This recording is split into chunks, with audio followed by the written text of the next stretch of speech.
Today I'm going to show you how to create an embellished paper pouch to hold a little treat, either a homemade cookie, store-bought cookie, or maybe even just a gift card.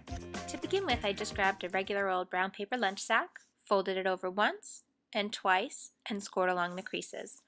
Then all you need to hand stitch or machine sew along each side, and you'll create a neat little pouch.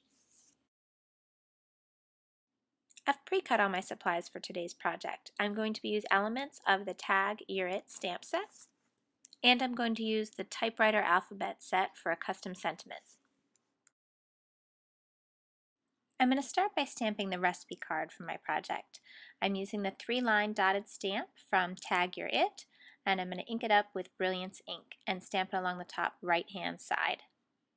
I've cut both of my layers with the rectangle stacks set 1 and 2. And now I'm going to go ahead and add oatmeal raisin, which is the kind of cookie that I have made for today's project. What I'm going to do first is ink up most of the word oatmeal, and I'm omitting the second A. I have everything lined up perfectly. Now I'm going to pull the A off the block, re-ink it, and tuck it right in place. Now I'm going to go back and add the word raisin. I'm doing the same thing here. I've omitted one of the I's. Now I'm going to ink back up the block and tuck the I. Now I'm just going to add a Dynamics fishtail flag stacks cut from this fun light blue polka dotted paper, just as a little accent for my recipe card. Now I'm going to switch gears and work on the front of the bag. I'm using a sentiment from Tag You're It, which again I'm inking up with the Brilliance ink. It just has a really nice, deep, lustrous finish to it. And I'm going to stamp that to the top half of my Dynamics Circle Set 1 and 2 stack.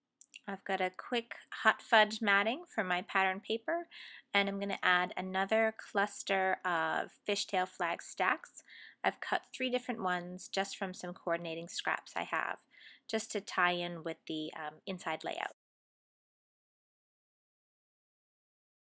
I snuck off to my sewing machine and sent all my panels through, and you'll see it just gives a nice little finished detail. I've stitched the flag in place. I also added a fossil rectangle stacks just to finish off the recipe card. I've also stitched all the way around the edge of this front piece for the paper pouch. And here's a quick little how-to for something I often do in my sentiments. I'll stamp at the top half of a circle or a rectangle or any other dynamic shape, and then I'll cut a second of the same shape. Fold it over, and I'll just trim off the edge, and it makes a nice little element to have the sentiment at the top half and then pattern paper across the bottom half. And here's how I do it. I just hand trim off the bottom and adhere it in place.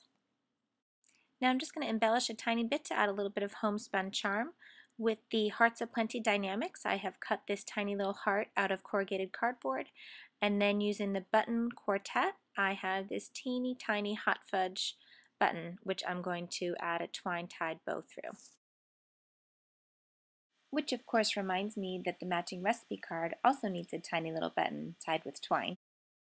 First I'm going to insert my recipe card in the back pocket, which used to be the opening to the top of the bag. Yes, I know I haven't already written the recipe on, but I'm going to take care of that. Because more importantly, now I'm going to show you where the cookie fits. Right in the front is a little pocket that I'm going to be able to stuff just one of these delicious oatmeal raisin cookies inside. I think these would make a great surprise inside my kids' lunchbox, just to let them know I'm thinking about them, or even as an informal favor when you have a friend over for a cup of coffee. Thanks so much for joining us today. Please visit us at mftstamps.com.